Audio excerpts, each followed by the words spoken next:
구약의 제사는 신약의 예수님께서 하실 일의 그림자였습니다. 사람이 여기 있고 저기 그림자가 비치면 그림자는 뒤에 있는 실제가 있습니다. 구약의 세 개의 제사가 있었습니다. 여기 8절에 보면 제사와 예물과 번제와 속죄제. 이 제사 예물은 화목제입니다. 그래서 속죄제, 번제, 화목제, 하나님께서 그것을 원치 않는다고 하셨습니다. 구약 시대는 하나님께서 그것을 가지고 죄를 용서하고 하나님의 백성과 친교하는 수단으로 사용했습니다. 그렇지만 그것을 계속해서 사용하지는 않으십니다. 예수 그리스도께서 오시면서 이제 그것을 없애십니다. 왜냐하면 12절에 예수 그리스도는 죄를 위하여 한 영원한 제사를 드리시고 하나님 보좌 우편에 앉으셨습니다. 구약의 제사장은 여러 제사장들이 죽고 또 제사장이 이어오고 하면서 계속해서 제사장이 제사를 드려야 되었습니다. 서서 제사를 드렸습니다. 그러나 하나님의 아들께서 오셔서 이 땅을 살아가시면서 하나님께 순종하시면서 하나님의 모든 뜻을 행했습니다. 이 땅을 살아가는 것 자체가 고난이요 십자가였습니다. 그리고 십자가에서 영원한 한 번의 제사를 드렸습니다. 이제 예수 그리스도를 믿는 모든 사람들, 우리들은 구약 성도들이 드리던 세 가지 제사의 효과가 예수 그리스도 안에서 다 주어졌습니다. 17절에 그들의 죄와 불법을 내가 다시 기억지 아니하리라. 무슨 뜻입니까? 우리는 본질적으로 죄인이고 불법이 있습니다. 없는 것이 아니라 있는데도 기억지 않고 덮어주신다는 것입니다. 얼마나 놀라운 소식입니까? 계속적인 죄와의 싸움이 있고 우리가 이것을 스스로 힘으로 이겨낼 수 없습니다. 예수 그리스도께서 이것을 한 번의 제사로서 우리가 죽어야 될 제사를 한 번의 제사로서 영원한 효과를 내었습니다. 예수 그리스도를 믿는 자를 이제 의롭다고 하나님 아들 딸로 인정해 주셨습니다. 정말 기뻐합시다. 예수 그리스도를 믿기만 하면 이 복을 받게 되었습니다. 더 이상 우리 죄를 하나님이 기억하지 않으시고 우리를 의롭다고 인정해 주십니다. 그리고 예수 그리스도께서 하나님께 자신을 바쳤기 때문에 우리도 예수 그리스도를 의지하여서 하나님께 우리를 바칠 수 있습니다. 믿음으로 우리는 거룩한 삶을 살아갈 수 있습니다. 그 때문에 우리는 축제와 같은 기쁜 삶을 살아갑니다. 다른 것이 아니라 예수 그리스도의 보혈 공로 통해서 하나님께서 우리 죄를 용서해 주셨기 때문에 우리가 부족함이 있지만 성령님을 의지하여서 우리 삶을 거룩하게 바칠 수 있기 때문에 우리는 기쁨으로 살아갑니다. 그렇지만 우리 삶을 하나님이 기뻐하시는 거룩한 제물로 드린다는 것은 모든 것이 편하다는 뜻은 아닙니다. 로마서 5장 3절에서 5절은 우리가 환난 가운데도 기뻐하나니 이는 환난은 인내를 이루고 인내는 연단을 이루고 연단은 소망을 이루기 때문이다. 이 연단 받는 것이 바로 번제로서 더 거룩하게 되는 것입니다. 하나님께서 신비한 가운데 우리 모두에게 크고 작은 환난을 주셨습니다. 환난을 통하여서 우리는 우리 안에 있는 교만이 없어지고 하나님만 의지하면서 더 우리 삶이 거룩한 번제로 변하게 됩니다. 그것 때문에 우리 삶이 축제와 같은 삶이 있습니다. 지난 주에도 우리가 들었죠? 요한복음 14장 말씀에서 내가 너에게 평화를 준다. 내가 주는 평화는 세상이 주는 평화와 같지 않다. 너희는 마음에 근심하지도 말라. 땅의 어떤 풍요 때문이 아니라 하나님과의 관계가 있기 때문에 우리는 염려 근심하지 않고 평화를 누립니다. 요한복음 16장 33절에서는 세상에서는 너희가 환난을 당하나 담대하라. 내가 세상을 이겼노라. 세상은 죄와 싸움이에요. 흔들리지만 결국은 예수 그리스도께서 이기셨기 때문에 믿음으로 우리는 이깁니다. 여러 가지 고난과 고통이 있지만 결국은 이 모든 것이 합력할 선을 이루기 때문에 우리는 예수 그리스도 안에서 담대하면서 평화를 누리며 나아갑니다. 자, 그것을 좀 더 구체적으로 이야기한 게 오늘 19절에서 21절 종합적으로 말하고 있습니다. 예수의 피를 힘입어 19절부터입니다. 성소에 들어갈 담력을 얻었나니 영적인 성소입니다. 그 길은 우리를 위하여 휘장 가운데로 열어놓으신 새로운 살 길이요 휘장한 곳 그의 육체니라. 예수 그리스도께서 먼저 죽으시고 부활하셔서 하나님께로 들어가셨습니다. 이제 하나님께로 들어가는 그 성소의 휘장, 출입구, 예수님의 몸이 출입구가 되셨습니다. 그분은 바로 하나님의 집에서 섬기는 큰 제사장이십니다. 이제는 우리 어떻게? 마음의 뿌림을 바라 악한 양심으로부터 벗어나고 몸은 맑은 물로 씻음을 받았으니 이제 재용서 받았으니 이제 참 마음과 온전한 믿음으로 하나님께 나아가자.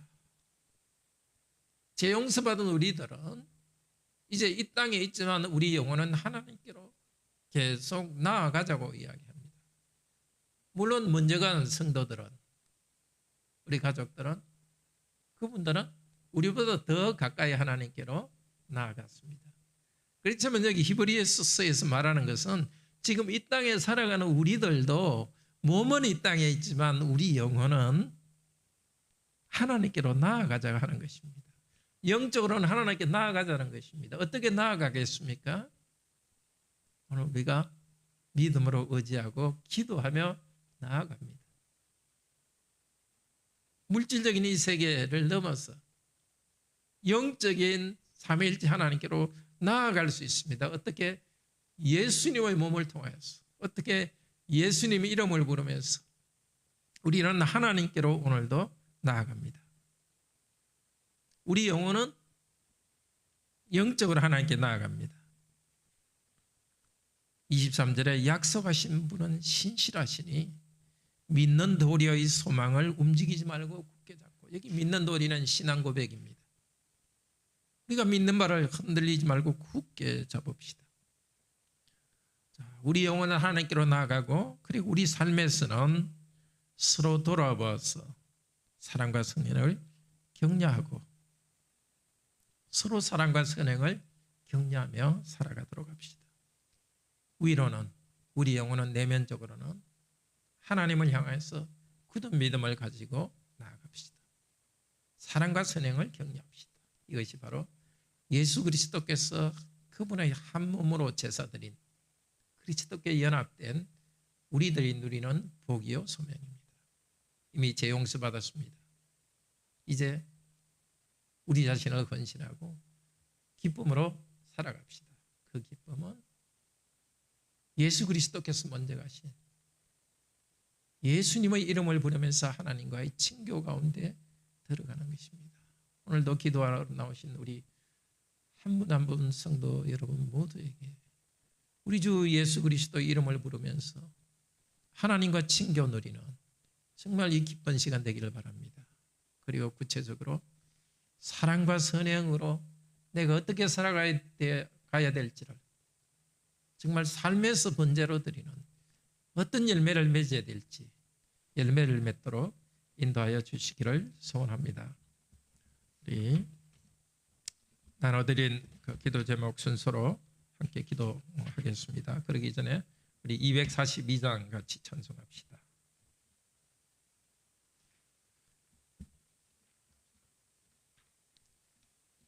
예수님 재림하신 후에는 우리가 이렇게 아름다운 새하늘과 새 땅을 우리가 살아갈 것입니다. 그렇지만 영적으로는 새하늘과 새 땅을 이미 우리는 살아갑니다. 242장 황무지가 장미꽃 같이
기도 제목인지 자유롭게 기도하실 수 있습니다. 그렇지만 대체로 이런 순서로 기도할 내용들을 좀 드리도록 하겠습니다.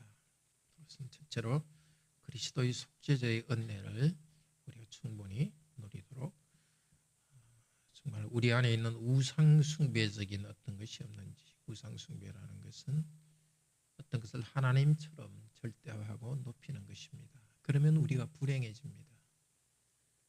우상숭배적인 것을 없애도록 구약에 속죄제 염소에게 손을 얹었습니다. 마찬가지로 우리의 죄가 예수님께 다 갔습니다. 그래서 전에 지은 죄를 없는 것처럼 생각하시는 하나님의 은혜를 감사합시다. 다른 어떤 것보다도 이 죄 용서의 확신과 기쁨을 주시도록 그러기 위해서 다시 한번 우리가